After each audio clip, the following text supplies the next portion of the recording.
শুভেচ্ছা,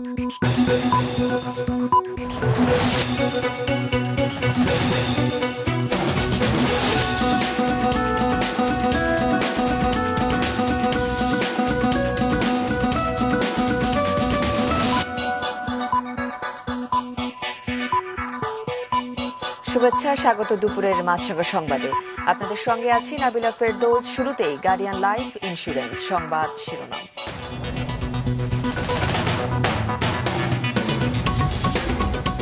রিমালের তাণ্ডবে লন্ডভন্ড উপকূলীয় এলাকা, জলোচ্ছ্বাসে দ্বীপ ও চরাঞ্চল প্লাবিত, 10 জনের মৃত্যু, বিদ্যুৎ বিচ্ছিন্ন অনেক এলাকা।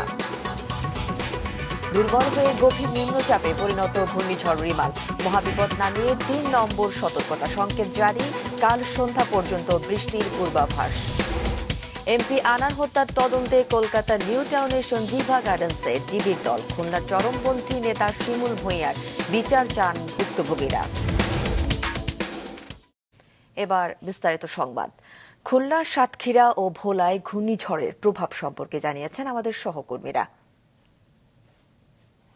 কিন্তু এখনো বৈরী আবহাওয়া বিরাজ করছে, বিশেষ করে দাকব, পাইকগাছা ও কয়রা এলাকায় কিন্তু গুড়ি গুড়ি বৃষ্টির সাথে দমকা হাওয়া বইছে।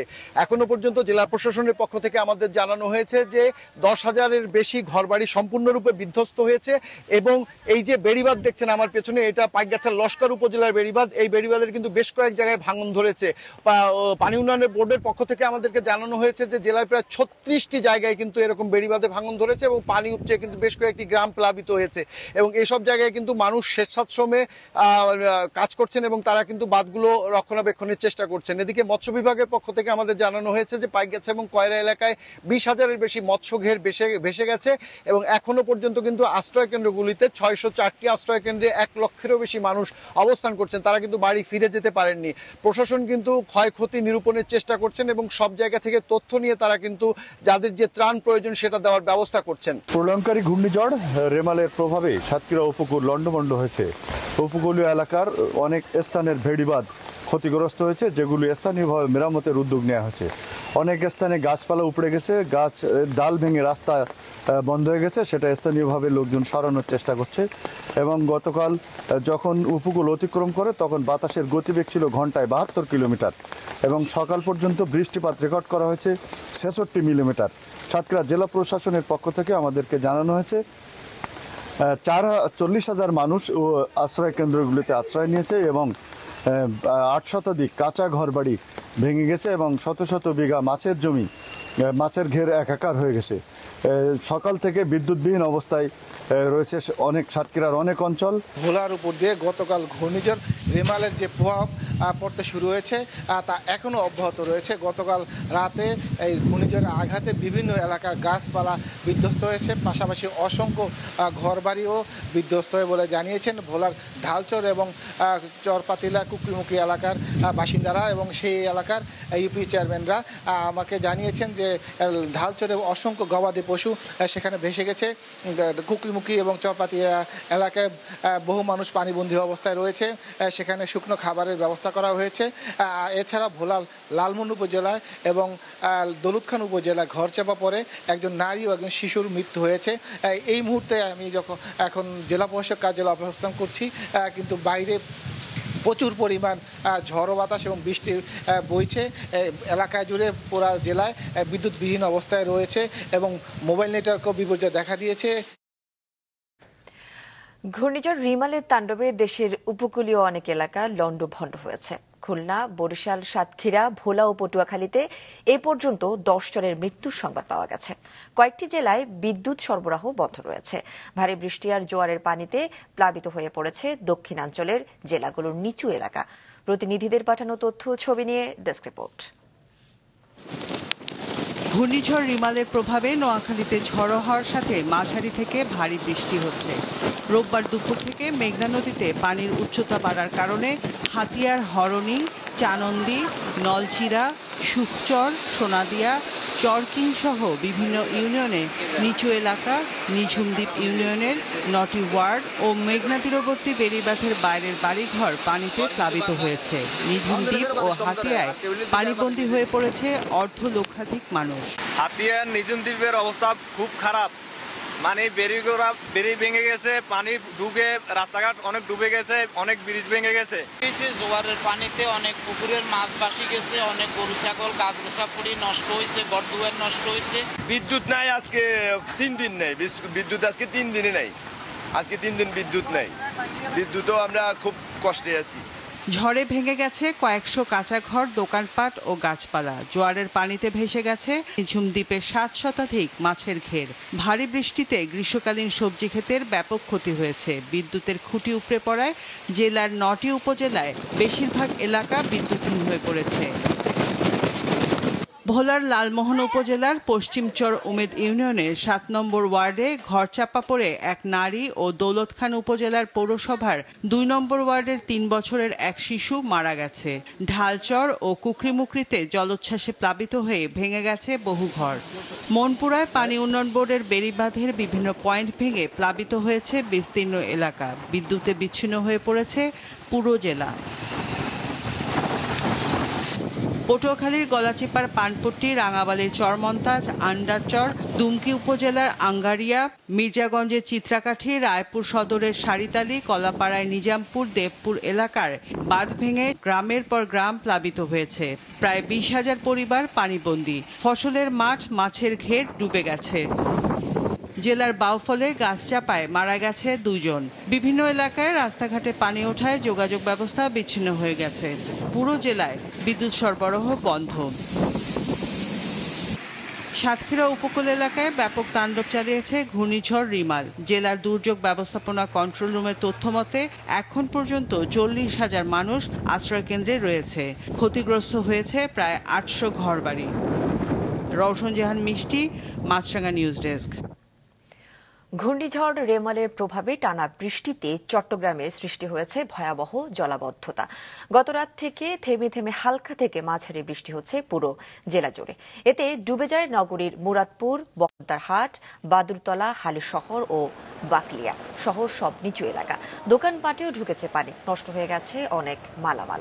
চরম দুর্ভোগে পড়েছে নগরবাসী। পানি নিষ্কাশনে প্রয়োজনীয় ব্যবস্থা না থাকায় তৈরি হয়েছে এমন জলাবদ্ধতা, অভিযোগ তাদের। এদিকে অধিক বৃষ্টিতে পাহাড় ধসের আশঙ্কায় ঝুঁকিপূর্ণভাবে পাহাড়ের পাদদেশে বসবাসকারীদের নিরাপদ স্থানে সরে যেতে বলেছে প্রশাসন। চট্টগ্রাম নগরীর মুরাদপুর এলাকা থেকে জলাবদ্ধতার সবশেষ খবর একটু আগে জানিয়েছেন স্টাফ রিপোর্টার নাজমুল সাদেকি। ডুবে আছে চট্টগ্রাম নগরীর বেশিরভাগ সড়ক। শুধু সড়ক নয়, একদম আবাসিক এলাকা, গলি অলিগলি সেগুলোতে কিন্তু পানি উঠে গেছে।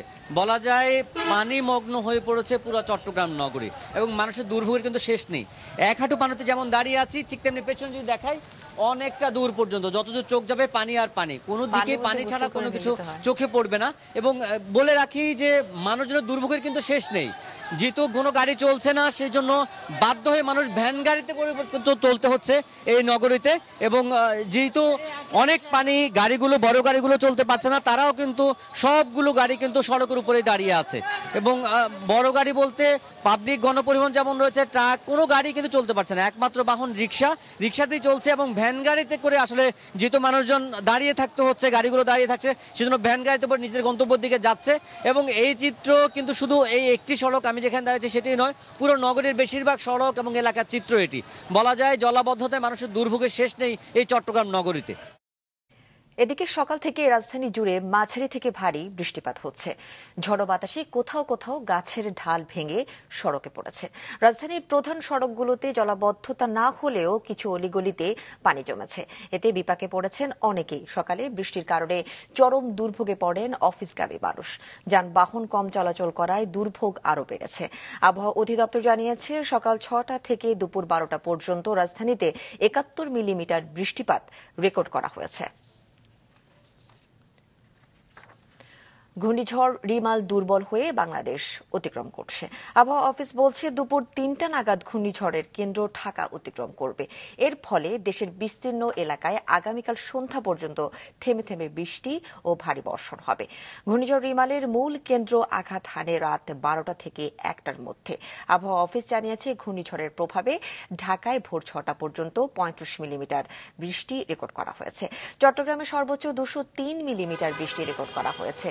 রিমাল দুর্বল হয়ে পড়ায় পায়রা ও মোংলা সমুদ্র বন্দরকে 10 নম্বর নামিয়ে 3 নম্বর এবং কক্সবাজার এবং চট্টগ্রামকে 9 নম্বর নামিয়ে 3 নম্বর স্থানীয় সতর্ক সংকেত দেখিয়ে যেতে বলা হয়েছে। উত্তর বঙ্গোপসাগরে অবস্থানরত মাছ ধরার নৌকা ও ট্রলার সমূহকে আগামীকাল সকাল পর্যন্ত নিরাপদ আশ্রয়ে থাকতে বলা হয়েছে। আবহাওয়া অফিস বলছে দেশের সবচেয়ে বেশি বৃষ্টিপাত হয়েছে চট্টগ্রামে। রিমাল যেটি বাংলাদেশের উপকূল অতিক্রম করেছে সেটি আজ সকালে ঘূর্ণিঝড়ের রূপ নিয়েছে। ঘূর্ণিঝড় থেকে এটি উত্তর পূর্ব দিকে অগ্রসর হয়ে দুর্বল হয়ে স্থল গভীর নিম্নচাপ হিসাবে বর্তমানে যশোর এবং তৎসংলগ্ন এলাকায় অবস্থান করছে। এটি আরও উত্তর পূর্ব দিকে অগ্রসর হয়ে ক্রমশ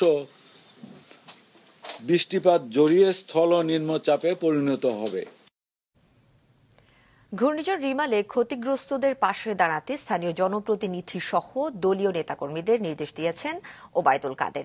ধানমন্ডিতে সভাপতির কার্যালয়ে সংবাদ সম্মেলনে আওয়ামী লীগের সাধারণ সম্পাদক জানান, প্রয়োজনীয় সহায়তা দিতে ঘূর্ণিঝড়ে ক্ষতিগ্রস্তদের তালিকা তৈরি শুরু করেছে সরকার। এছাড়া ক্ষতিগ্রস্ত রাস্তাঘাট, বেড়ি বাঁধ সহ বিভিন্ন স্থাপনা দ্রুততম সময়ে মেরামত করার ব্যবস্থা নেওয়া হচ্ছে। ওবায়দুল কাদের জানান, আবহাওয়া স্বাভাবিক হলে প্রধানমন্ত্রী নিজেই যাবেন ক্ষতিগ্রস্ত এলাকা পরিদর্শনে। সরকার ক্ষয়ক্ষতির পূর্ণ বিবরণী সংগ্রহ করছে, ক্ষতিগ্রস্ত মানুষের পুনর্বাসনের জন্য সরকারি বিভিন্ন সংস্থার পাশাপাশি উপকূলবর্তী এলাকা, সংসদ সদস্য, জনগণ, জনপ্রতিনিধিগণ, বাংলাদেশ আওয়ামী লীগের নেতাকর্মীদের জনগণের পাশে থাকার জন্য নির্দেশনা প্রদান করা হবে। 2041 সালের মধ্যে স্মার্ট বাংলাদেশ গড়ে তোলার অভিযাত্রায় মার্কিন ব্যবসায়ীদের সহযোগিতার আহ্বান জানিয়েছেন প্রধানমন্ত্রী শেখ হাসিনা। সকালে গণভবনে ইউএস বাংলাদেশ বিজনেস কাউন্সিলের উচ্চ পর্যায়ের নির্বাহী প্রতিনিধি দল প্রধানমন্ত্রী শেখ হাসিনার সাথে সৌজন্য সাক্ষাৎ করতে গেলে এই আহ্বান জানান তিনি। বৈশ্বিক প্রতিযোগিতা এবং রপ্তানি বাড়ানোর জন্য বাংলাদেশের পাশে মার্কিন ব্যবসায়ীদের আরও সহযোগিতা প্রয়োজন উল্লেখ করে প্রধানমন্ত্রী বলেন, মার্কিন যুক্তরাষ্ট্র কয়েক দশক ধরে বাংলাদেশের অর্থনীতি ও উন্নয়ন সহযোগী হিসেবে বিশেষ ভূমিকা রাখছে। গত 15 বছর বাংলাদেশের অভাবনীয় অগ্রগতির বিভিন্ন দিক তুলে ধরে প্রধানমন্ত্রী বলেন, স্থিতিশীল সরকার ব্যবস্থা, সুশাসন নিশ্চিতকরণ, বিনিয়োগ বান্ধব পরিবেশ এবং গ্রামীণ অর্থনীতির উন্নয়ন সহ বিভিন্ন খাতে অগ্রগতির জন্য বাংলাদেশ এখন বিশ্বে আর্থসামাজিক উন্নয়নের রোল মডেল। এই ধারা অব্যাহত রাখতে দ্বিপাক্ষিক সম্পর্ক আরও মজবুত করার উপর জোর দেন তিনি। Our focus is now to promote economic and commercial relations with not only regional but also global partners, including the United States. The United States would become our long-term partner in achieving our development goals through trade, investment, and technology transfer, and by creating a smooth and predictable supply chain for mutual benefit. I invite you to invest in our many vibrant and high potential sectors. MP Anwarul Azim Anar হত্যার ঘটনা তদন্তে কলকাতায় অবস্থান করছে বাংলাদেশ পুলিশের গোয়েন্দা শাখার একটি দল। সেখানকার অভিজাত এলাকা নিউ টাউনের সেই বাড়িতে তিনি হত্যার শিকার হন, সেই সঞ্জীভা গার্ডেন্সে সকালে গেছে দলটি। 3 সদস্যের গোয়েন্দা প্রতিনিধি দলের পাশাপাশি কলকাতাস্থ বাংলাদেশ উপকমিশনের কাউন্সিলর আলমাস হোসেনও ঘটনাস্থলে রয়েছেন। এর আগে গতকাল ডিবি তদন্তকারী দলটি বাংলাদেশের উপদূতাবাসের কর্মকর্তাদের সঙ্গে নিউটাউন থানায় যান। নিউটাউন থানার ভারপ্রাপ্ত কর্মকর্তা কল্লোল কুমার ঘোষের সঙ্গে কথা বলেন তারা। সেখান থেকে সঞ্জীবা গার্ডেন্স হয়ে রাজ্য পুলিশের সদর দপ্তর ভবানী ভবনেও যান গোয়েন্দা পুলিশের দলটি। পুলিশ সূত্রে জানা গেছে, ভবানী ভবনে গ্রেফতার রয়েছেন হত্যা মামলার অন্যতম আসামি জিহাদ হাওলাদার।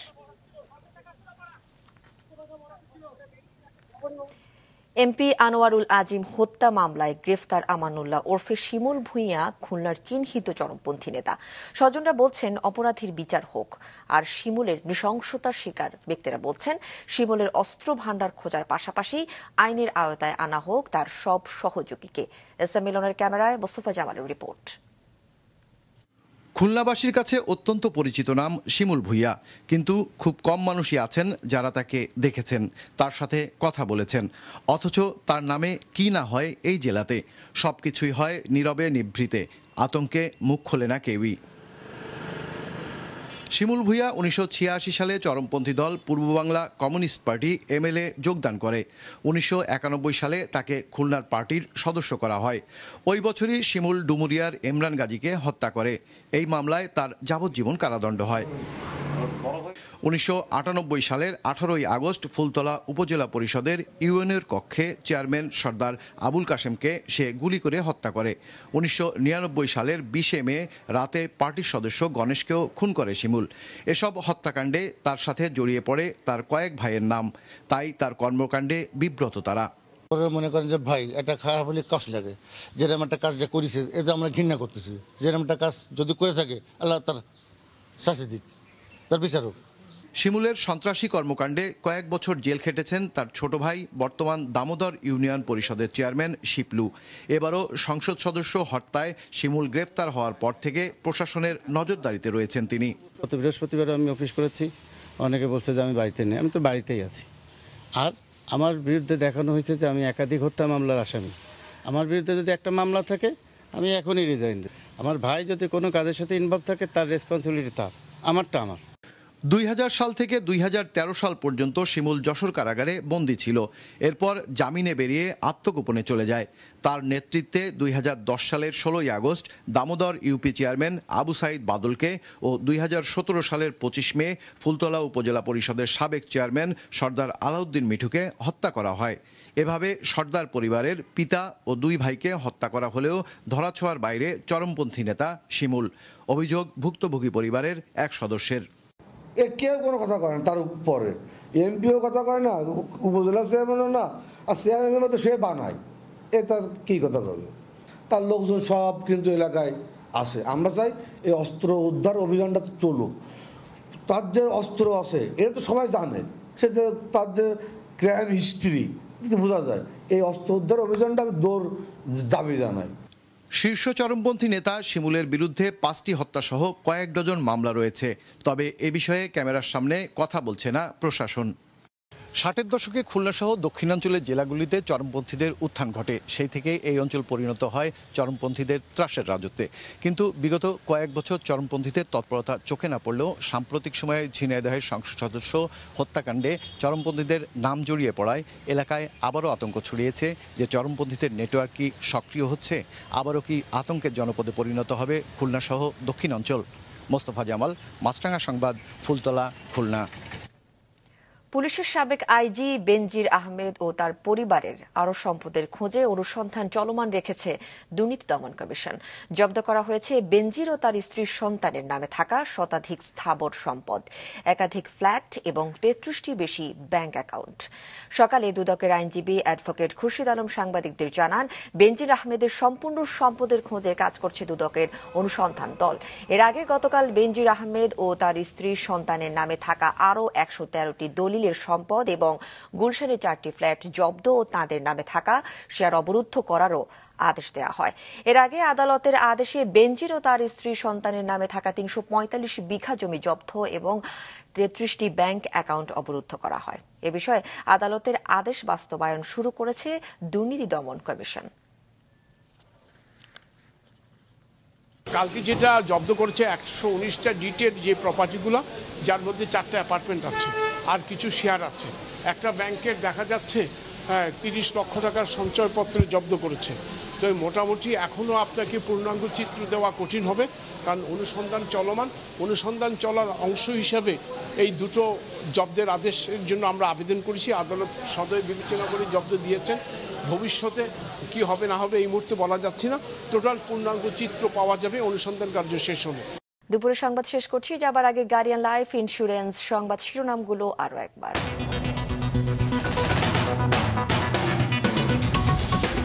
রিমালের তাণ্ডবে লন্ডভন্ড উপকূলীয় এলাকা, জলোচ্ছ্বাসে দ্বীপ ও চরাঞ্চল প্লাবিত, 10 জনের মৃত্যু, বিদ্যুৎ বিচ্ছিন্ন অনেক এলাকা।